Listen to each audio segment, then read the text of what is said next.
light.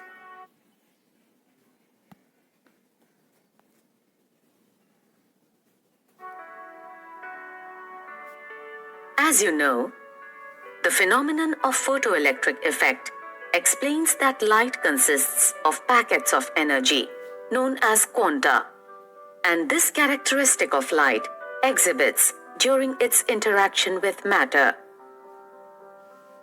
Each such packet has energy E equal to h nu, where h is the Planck constant and nu is the frequency of light that is being used.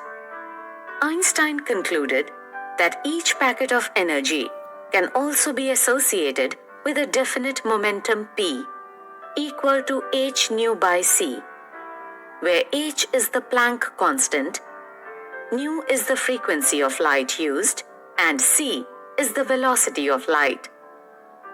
Each quanta has definite energy as well as momentum, and hence each packet of energy can be treated as a particle, which is called photon. Now we can say that light possesses a particle nature as well.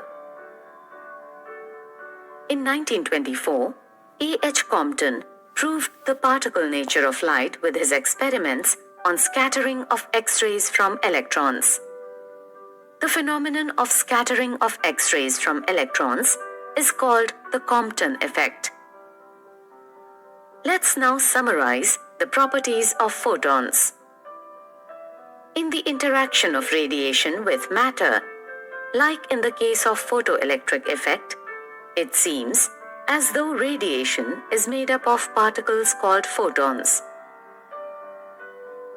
Each photon has energy E equal to h nu. Since nu is equal to c by lambda, we have E is equal to hc by lambda, where lambda is the wavelength of light used, and momentum p is equal to h nu divided by c. All photons travel with the same speed of 3 × 10 to the power of 8 meter per second through vacuum, irrespective of their frequencies. All photons of light of a particular frequency nu or wavelength lambda have the same energy and momentum, irrespective of the intensity of radiation. An increase in intensity of radiation of a given wavelength implies an increase in number of photons crossing per unit area per second, as long as the frequency of radiation is constant. Hence, all the photons of a given frequency still have the same energy and momentum, irrespective of the intensity. The rest mass of a photon is zero. Photons pass undeviatedly through an electric field, which can be created by the charged plate of a capacitor. Hence, we can say that the photons are not affected by electric field, which means they are electrically neutral. The photons also travel undeviatedly in the region between two magnets, and so they are not affected by magnetic fields as well. In a photon-particle collision, such as photon-electron collision, the total energy and total momentum of the system are conserved.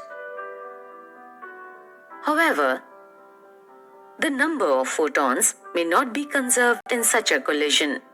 This is because the incident photons may be absorbed or new photons may be created. In the case of photoelectric effect, we have seen that the photon is completely absorbed in the process of photoelectron collision.